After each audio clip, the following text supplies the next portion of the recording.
Hey, good Friday morning, my friends. I'm Live Chief Meteorologist Mark Torregrossa here with the MLive Morning Weather Update. We're going to talk about 3 rounds of thunderstorms in the next 24 to 30 hours. 1 round this afternoon, a clump of thunderstorms. That could be severe, and there's even enough wind shear that an isolated tornado or two could form. Wind shear means that at the surface we'll have a southeast wind and aloft we'll have a southwest wind. So that causes thunderstorms to be able to rotate, and then if that rotation tilts down to the ground, they can produce tornadoes. So we'll look at that. Second round of thunderstorms is this evening. Those probably are the most robust, strongest, not as much tornadic possibility, but maybe a large hail possibility. Remember, it's very easy to make hail at this time of the year in thunderstorms because it's still cold aloft. And then the third line of storms comes through toward tomorrow morning, maybe wakes you up early. Probably robust, but probably, in my thinking, not severe because of the time of day. So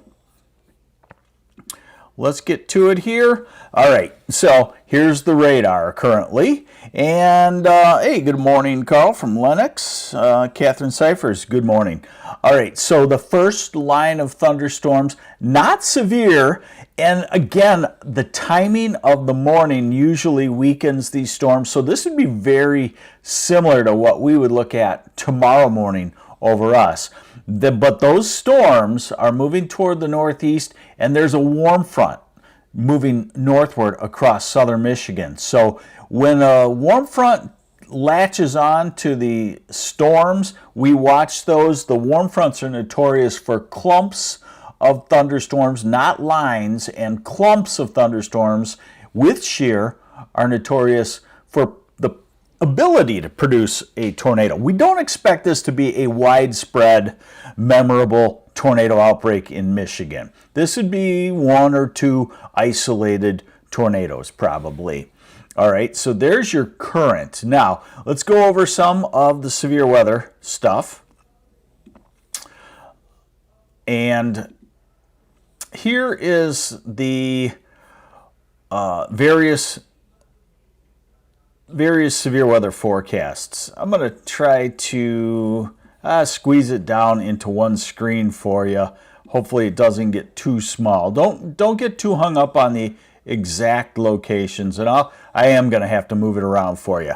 Okay, so upper left is the overall severe weather scenario.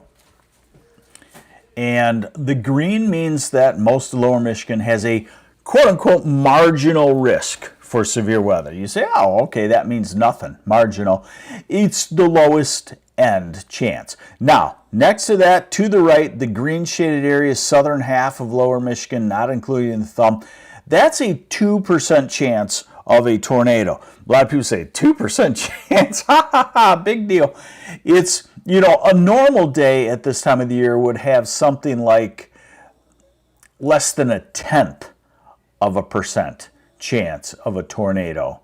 So, you know, it's, I guess you'd say it's 20 times the normal chance.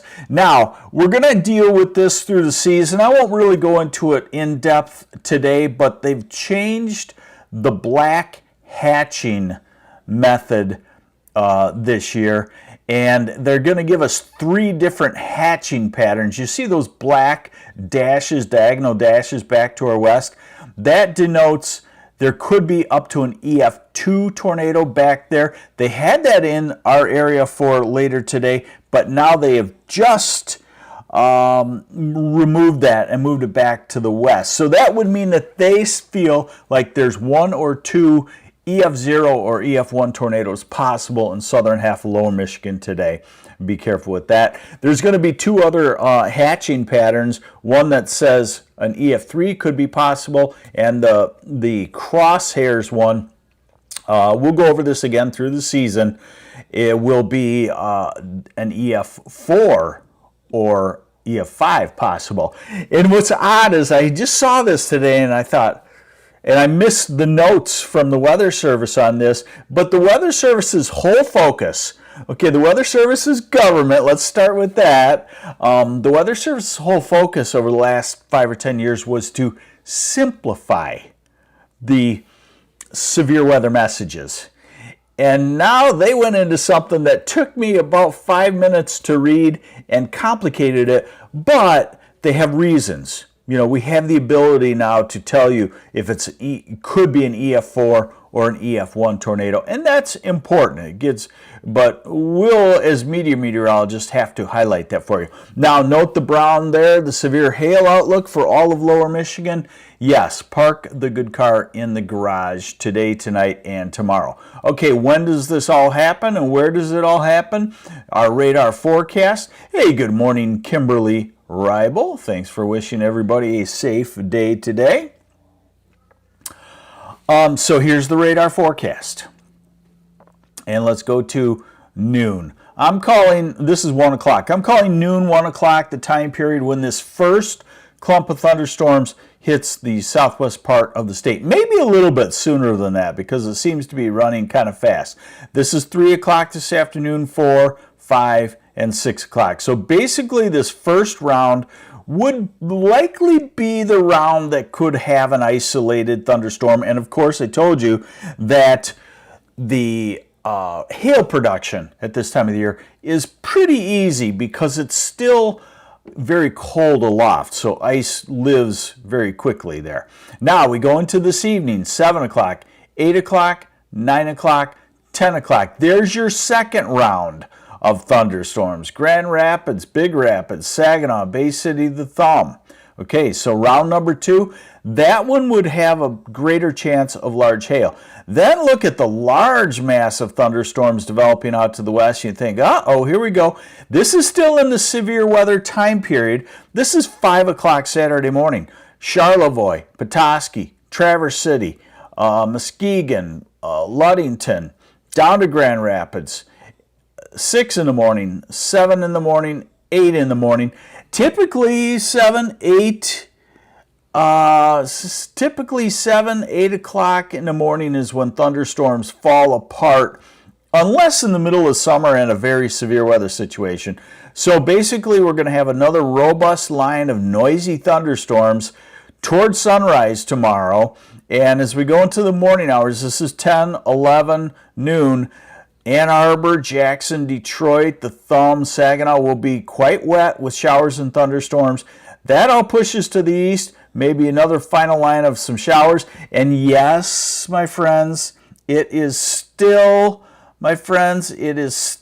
actually winter, remember. So we have the snow possibility just for an hour or two as we go through Traverse City and we go into the Petoskey and Charlevoix area. Nothing that's really super huge and quickly goes away. So the rest of Saturday is dry.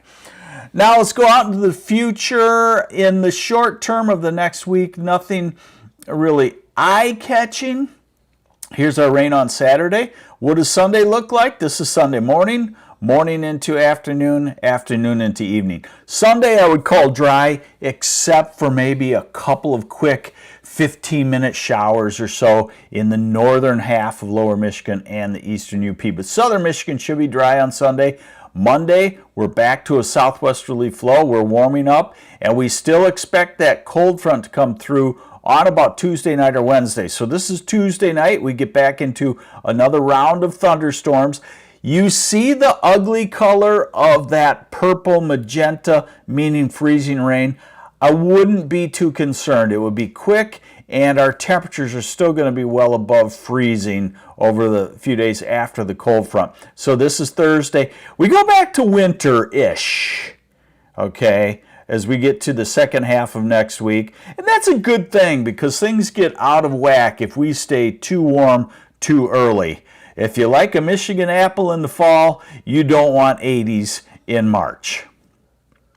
Okay, so we go through and we'll just watch it, but it doesn't look like there are any big red flags going forward after today. Hey, thank you. Loves that shirt, says Kimberly Ribel. So here's today. Kalamazoo, you could hit 70. Battle Creek, maybe 70. Grand Rapids, 66. Can you see where the warm front will make it? Yes, you can. Grand Rapids to maybe Alma to, to down toward Ann Arbor. Then tomorrow, we talked about 70 possible for tomorrow, but we have the showers coming in by morning. So it's going to be very warm and humid, mid-60s. It's going, when you walk out the door tomorrow morning, first thing I want you to do tomorrow morning when you walk out the door is, and you've done this before, I know you have, because you've lived in Michigan forever and maybe for your life. You walk out the door tomorrow and you go like this. Wow, it smells like spring. Humid, showery air with all of the smells in the air. You watch. You're going to do it and you're going to say, wow, Mark Torregrossa was right. Sunday, a little cooler, 50s. That's still 20 degrees warmer than normal. Monday, back to the 70s, or back to the 60s, approaching 70s, 35 degrees, 30 degrees warmer than normal. Tuesday, warm in the south, cooler in the north, and then on Wednesday, we start to ease back. Here's Thursday, behind the cold front. Still 40s, southern half, 30s, northern half, so nothing that's really extreme, and I still feel like from March 12th to about March 18th, it's going to feel more winterish than spring-like. Highs in the 30s and 40s, and then it looks like we start another warming trend. And in that situation, we may have that cold lobe shifting into Canada, and it might not be able to come back in the form of winter. So we might be done with winter by the time we get to about March 20th or so. There's your update for me, MLive Chief Meteorologist Mark Torregrossa. Watch our site for any severe weather information, and what we do in a tornado situation, if there's one detected or on the ground, we tend to make what we call a live severe weather coverage post, and you just stay in that, and then we update in that live all the time, add paragraphs and whatnot. So that's the way we'll probably be covering that today if need be. Main thing is, if you got a good car and you got an empty spot in your garage, put your car in it, because I got a feeling the hail damage claim to an insurance company would just be a fight for you. I know it sounds really good if you say, oh, I got an old car, let it get damaged by hail and I'll get a new car. Probably does not work that way. So protect your car, protect yourself, stay safe, and keep updated with MLive.com/weather. I'm MLive Chief Meteorologist Mark Torregrossa. Have a great day.